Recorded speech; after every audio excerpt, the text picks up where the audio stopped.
పెట్టినటువంటి ఎంఆర్పీఎస్ సంఘం ఈ రోజు ప్రతి గ్రామానికి పాకి మాదిగల్ని చైతన్యం చేసి మాదిగలకు రావాల్సిన హక్కులని ఆత్మగౌరవాన్ని సాధించి ఒకప్పుడు కులం పేరు చెప్పుకోవడానికి భయపడ్డా బాధపడ్డా మేం ఈ రోజు మాదిగా అని చెప్పుకోవడానికి సగర్వంగా మేము ముందుకొచ్చినామంటే కేవలం మందకృష్ణ మాదిగ నాయకత్వంలో నడిపినటువంటి హక్కుల ఉద్యమం అది ఎంఆర్పీఎస్ ఉద్యమం అని చెప్పేసి సమాజం ముందు తెలియజేస్తున్నాం.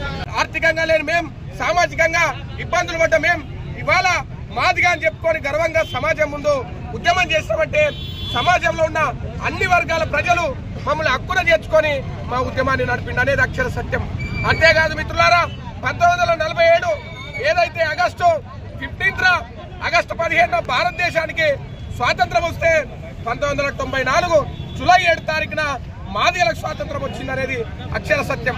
కాబట్టి మందకృష్ణ మాదిగ నాయకత్వంలో భవిష్యత్తులో ఇంకా మున్ముందు అనేక ఉద్యమాలు చేస్తామని తెలియజేస్తూ ఈ రోజు ఎంఆర్పీఎస్ నాయకులు ఘనంగా డప్పులతో ర్యాలీ నిర్వహించి మందకృష్ణ మాదిగ జన్మదినాన్ని ఘనంగా నిర్వహించినందుకు బెల్లంపల్లి పట్టణ మరియు నియోజకవర్గ ప్రజలందరికీ పేరు పేరున ధన్యవాదాలు తెలుసు. ముగిస్తున్నాను. జై భీమ్, జై మాదిగ, జై మందకృష్ణ మాదిగ.